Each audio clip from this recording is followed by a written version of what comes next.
Magandang araw mga kaibigan. Pag-usapan natin ngayon ang pahayag ng isang political analyst at i-connect natin dito sa pahayag din ni BP Sara na gusto niyang matuloy ang kanyang impeachment trial para matuloy ang bloodbath. Okay, ito Professor Mario Pasion sa balita ng Net25. Pahayag niya, Lacson and Soto are not Marcos loyalists, kaya mahirapan sila sa impeachment. Ganon. Okay, pakinggan natin itong balita ng Net25. Binabantayan ng publiko ang partial and official tally ng nangungunang kandidato sa pagkasenador. Ayon kay political analyst Professor Mario Ferdinand Pasion, posibleng mahirapan kunin ng administrasyon ang suporta ng mga bagong senador para sa impeachment kay BP Sara. Anya, ang pagkapasok ni Senator Bongo at Bam Aquino sa top 12 ay may tuturing na protest vote laban sa administrasyon. Idinagdag na Pasion na marami sa mga nanalo sa senatorial race ang hindi kaalyado ng Malacanang, kaya maaaring maging balaki nito sa pag-usad ng impeachment case. Sabi ko na sa inyo, katulad si Ping Lacson at si Tito Soto, hindi naman mga Marcos loyalist yung mga yan eh. Kaya nandiyan pa si Marcoleta, who is a lawyer, no? Magiging senator judge. At pag manalo si Amy, hindi naman natin masasabing kakampi ni Bongbong si Amy, although magkapatid sila, no? So sa tingin ko, mahihirapan kunin yung necessary votes. Patuloy na binabantayan ng publiko ang partial and official tally ng nangungunang.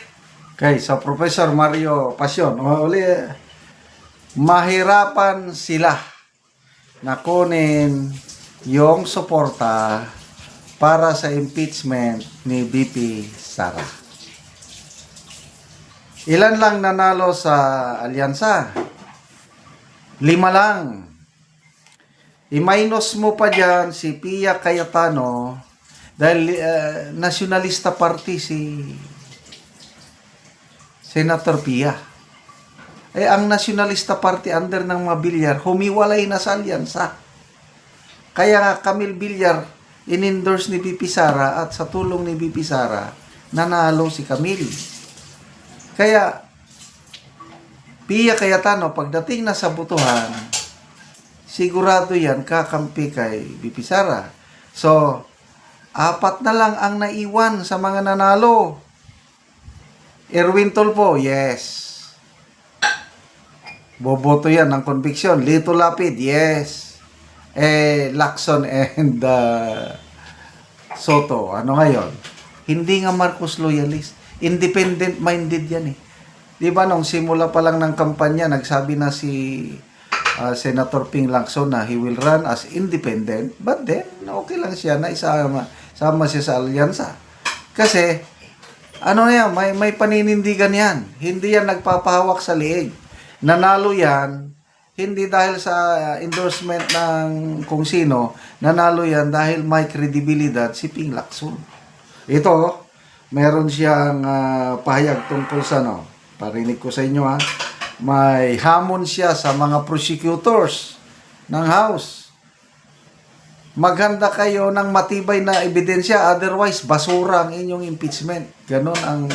Kaya ako, believe ako dito kay Senator Ping Lacson. Nung hindi pa nila in-impeach si BP Sara, gusto ko siyang butuhan. Pati si Tito Soto, gusto ko siyang butuhan. Pick up lang ko. Hindi ako magsusulit PDP. To be honest. Kaya lang dahil inapuran nilang impeachment ni BP Sara, tapos kinidnap pa na sila Tatay Digong, di solid. Duterte tayo plus 2. O ito, pakinggan natin si Senator Lacson. Warning niya sa mga prosecutors. So dito mo makikita nga, hindi nila hawak sa liig si Ping Lacson. Based on evidence, sabi niya,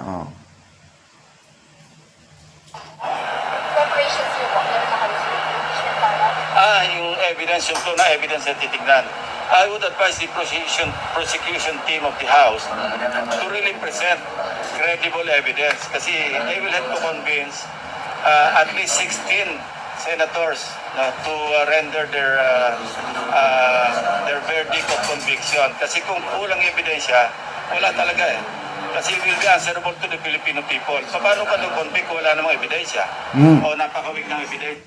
Paano namin i-convict si BP Sara kung mahinang inyong ebidensya?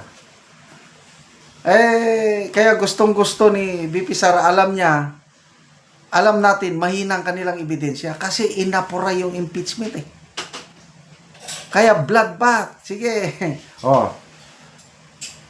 Kaya Lacson and Soto, sinabi na yan ni Professor Malutikia, swing votes yan. Pwedeng mapunta ka pro-impeachment, pwedeng anti-impeachment. Narinig ko mismo si Professor Malutikia. Posible maging Senate President si Tito Soto. Galawan na yan. Ang pinakamalaking grupo ngayon, pinakamalaking block sa Senado, itong 20th Congress.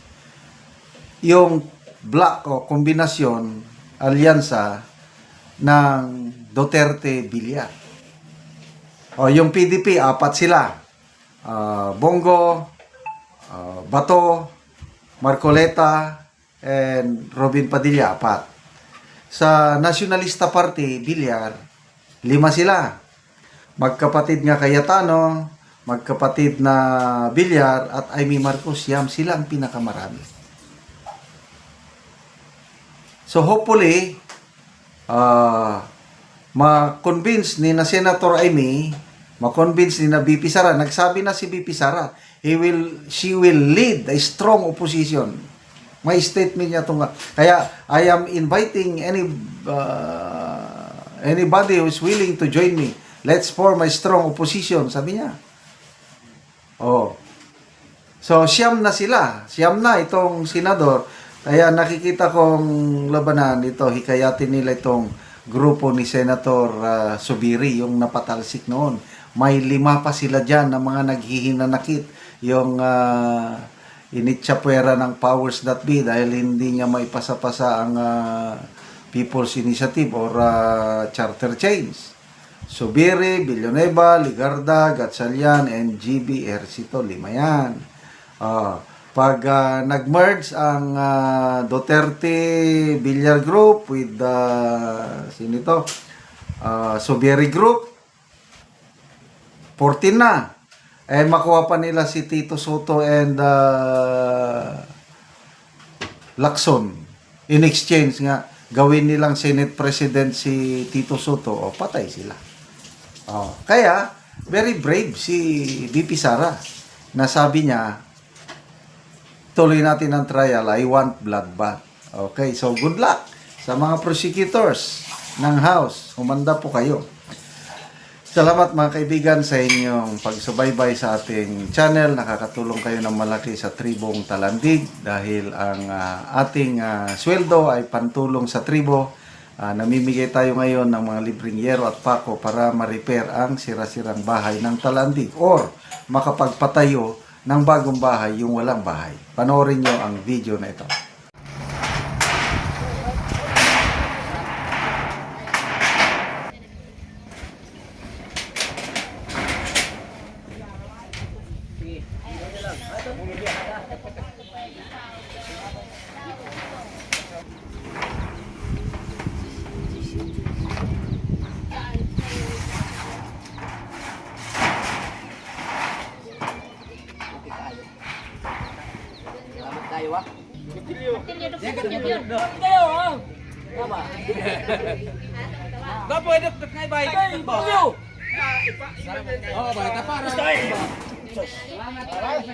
Salamat kayo, sir. Sa inyong yatang nalangin. Salamat kayo. Salamat.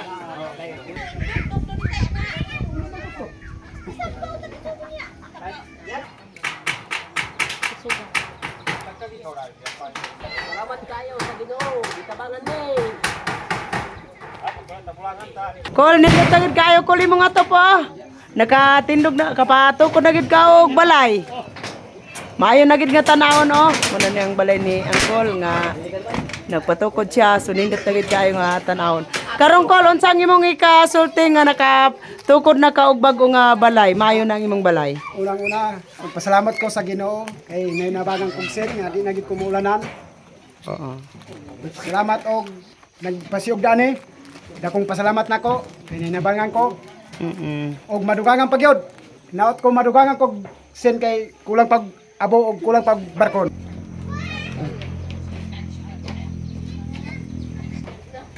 Naot ta nga magpadayon ni ngay nabang kay dagang pa nga mangayog may kuan tabang. Oo, sige, salamat.